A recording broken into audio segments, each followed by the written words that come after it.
देखिए, हम आपको मोमेंट ऑफ इनर्शिया में मोमेंट ऑफ इनर्शिया का फॉर्मूला, एंगुलर मोमेंटम, टॉर्क, ये सब हम बताए हैं आपको, समझे?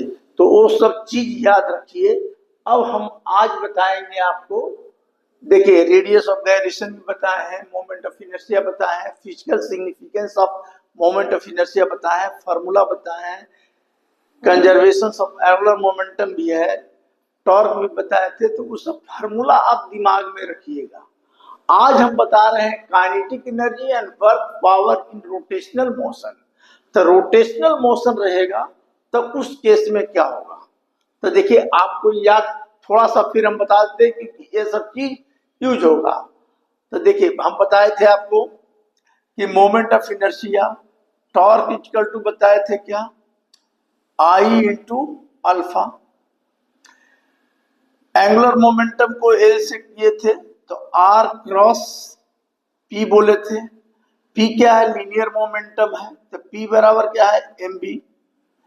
आपको इसका डिफरेंशिएट कर दिए थे तो T L by d T बराबर आ गया था मेरा टॉर्क, समझे?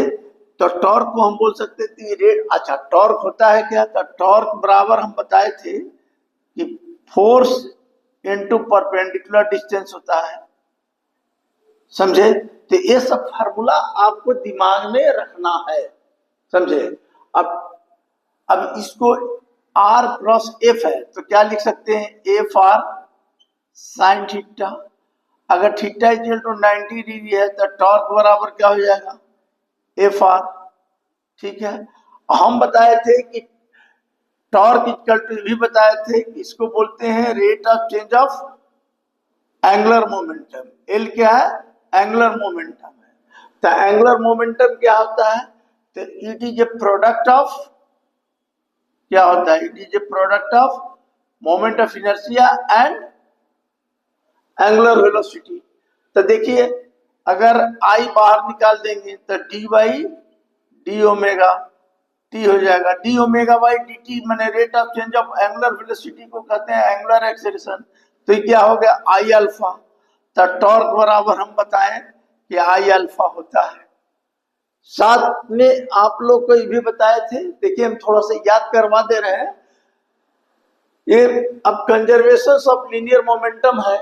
अब कंजर्वेशन ऑफ लीनियर मोमेंटम के लिए क्या है कि if torque equal to zero, अगर टॉर्क लग ही नहीं रहा है तो क्या होगा, पूरा टर्म जीरो हो जाएगा। तो जीरो हो जाएगा तो क्या होगा, एल क्या हो जाएगा, कांस्टेंट। इसका डिफरेंशिएशन जीरो होता है तो कांस्टेंट टर्म होता है, एल कांस्टेंट हो गया। तो एल क्या है, एंगुलर मोमेंटम। एंगुलर मोमेंटम बराबर होता है क्या, एल बराबर आई ओमेगा। जब ये कांस्टेंट हो गया तो I one omega one, I two omega two, ये सब फॉर्मूला यूज होता है, मतलब प्रॉब्लम बनाने में ही काम आएगा। अभी हम जब हम प्रॉब्लम बताएंगे तो इस सब बातों पर ध्यान दीजिएगा, क्योंकि देखिए मोमेंट ऑफ इनर्शिया बहुत लोगों को समझ में नहीं आता है। तो क्यों नहीं समझ में आता है, क्योंकि बेसिक फंडा उसके क्लियर नहीं रहता है। तो ये सब जब फंडा क्लियर नहीं रहेगा तो आपको समझ में नहीं आएगा। अब यहाँ पर है, जब ये एल बराबर आई ओमेगा कांस्टेंट हो जाएगा तो क्या हो जाएगा, I inversely proportional to omega. अगर किसी चीज का मोमेंट ऑफ इनर्शिया बढ़ जाएगा तो एंगुलर वेलोसिटी घट जाएगा, एंगुलर वेलोसिटी बढ़ जाएगा तो मोमेंट ऑफ इनर्शिया घट जाएगा। हमने डाइविंग के केस में बताया था, राउंड टेबल के केस में बताया था, हर तरह का केस में हम पढ़ेंगे किताब में, तो ये सब का एप्लीकेशन है। तो आज मैं जो बताऊंगा kinetic energy, work power in rotational motion. अब देखो रोटेशनल मोशन में क्या होगा, देखिए तो रोटेशनल मोशन में क्या होगा, तो देखिए रोटेशनल मोशन में क्या होगा कि इसमें क्या होता है कि मान लीजिए कि कोई बॉडी है, अच्छा जैसे कोई बॉडी है, तो बॉडी है, इसका मास ए में है, पी, पी क्या है, लीनियर मोमेंटम है। अब रही सवाल कि ओ पॉइंट है, समझे? इसके अबाउट रोटेट कर रहा है, तो कहेगा कि एनर्जी हमको निकालना है। तो आपने एनर्जी पढ़े हैं, एनर्जी क्या होता है? Energy by energy, energy process by virtue of it motion. Motion के चलते अगर एनर्जी होता है तो काइनेटिक एनर्जी कहते हैं। Energy process by virtue of position के चलते होता है तो पोटेंशियल एनर्जी कहते हैं। लेकिन अगर कहते हैं कि एनर्जी प्रोसेस बाई माने energy process by virtue of it rotational motion, rotate कर रहा है, तब क्या होगा? उस केस में एनर्जी अलग हो जाता है। तो रोटेट कर रहा है तो कोई भी पॉइंट मान लिए कि वो पॉइंट के अबाउट रोटेट कर रहा है, तो रोटेट कर रहा है तो इसकी कुछ एंगुलर वेलोसिटी भी होगा भाई, रोटेट कर रहा है तो एंगुलर वेलोसिटी ओमेगा मान लीजिए।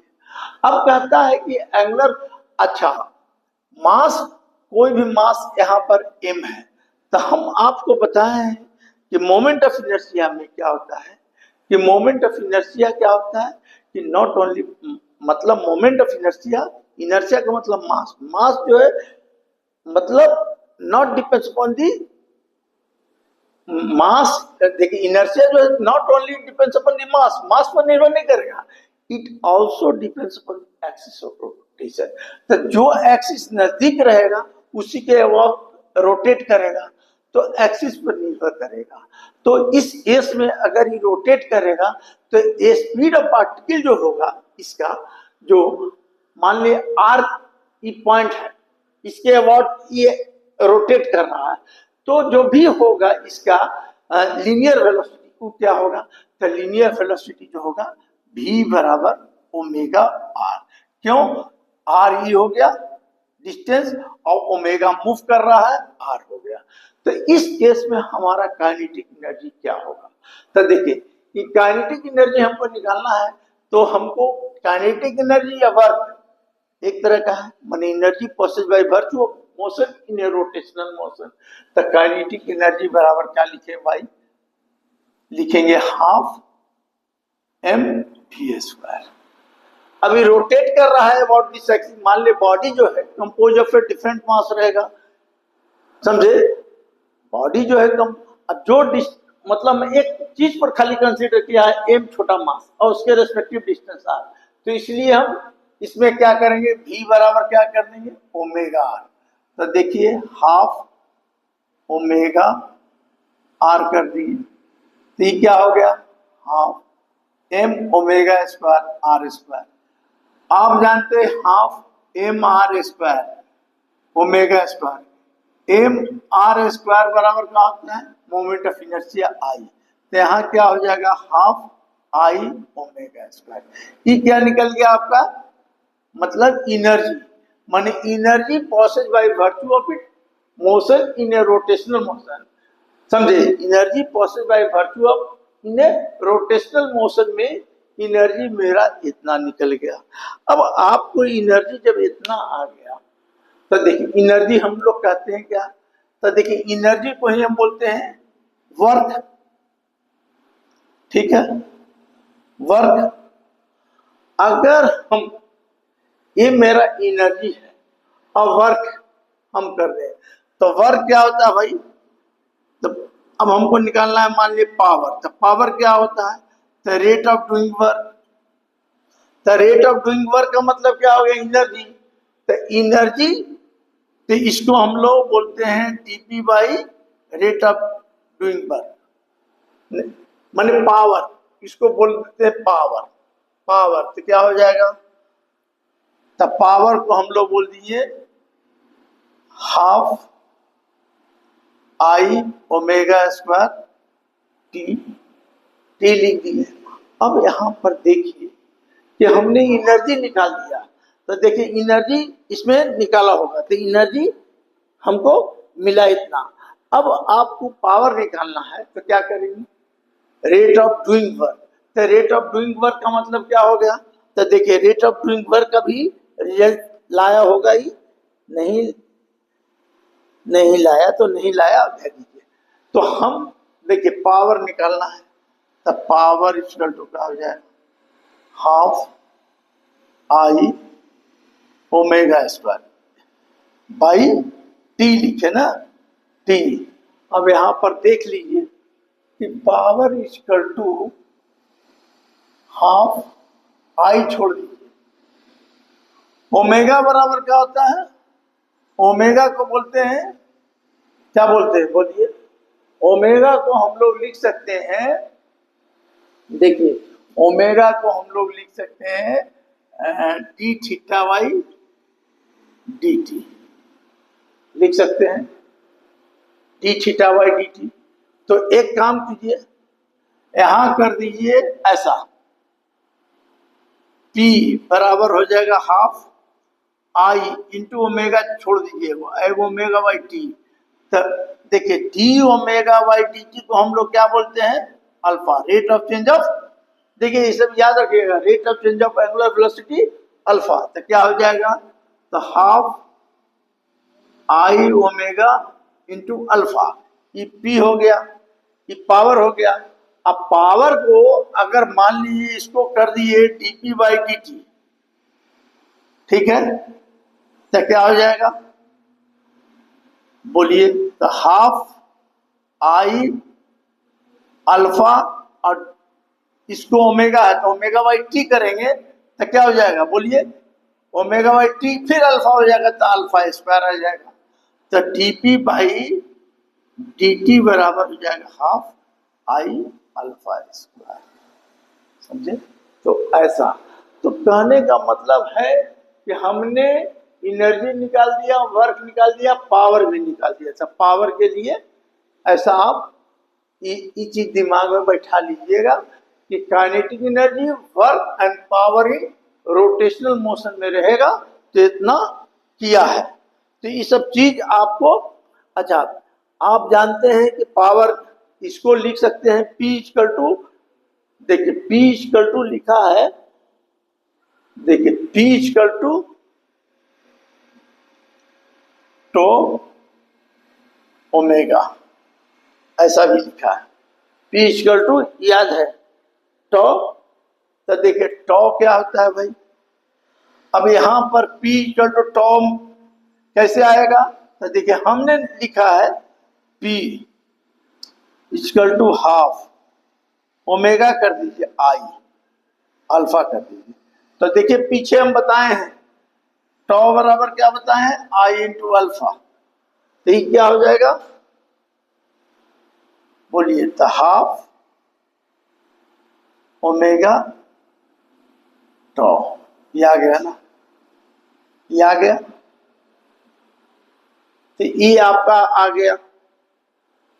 तो ये सब याद रखिएगा, अगर ये सब याद नहीं रखिएगा तो प्रॉब्लम नहीं बनेगा, समझे? अब हम आपको बताते हैं काइनेटिक एनर्जी, वर्क, पावर, ये हम बता दिए आपको। अब देखिए इसमें एक और होता है कि रोटेशनल मोशन के केस में क्या होगा? अगर मान लीजिए कोई व्हील है, तो व्हील है और व्हील अगर रोटेट कर रहा है, समझे, और रोटेट कर रहा है और बढ़ते हुए जा रहा है, तो उस केस में क्या होगा? उसका ट्रांसलेटरी मोशन भी होगा और रोटेशनल मोशन भी होगा। अब जब ट्रांसलेटरी मोशन और रोटेशनल मोशन होगा तब क्या कहेंगे हम उस केस में? तो देखिए टोटल एनर्जी जो होगा उसमें, टोटल एनर्जी जो होगा, energy in case of rolling body, अगर रोलिंग बॉडी है तो उसमें क्या होगा? Kinetic energy plus rotational energy. अब kinetic energy due to translatory motion और ये जो होगा rotational, due to rotating about axis, तो रोटेशनल के चलते होगा। तो काइनेटिक एनर्जी क्या होता है? हाफ mv स्क्वायर, और रोटेशनल एनर्जी भी हम निकाल दिए जब रोटेट करेगा। तो याद रखिए ये फॉर्मूला, तो इस पर भी हिसाब बनेगा, समझे? तो ये चीज आपको ध्यान देना है। अभी हम बताते हैं देखिए इसका एक्सप्रेशन देखिए,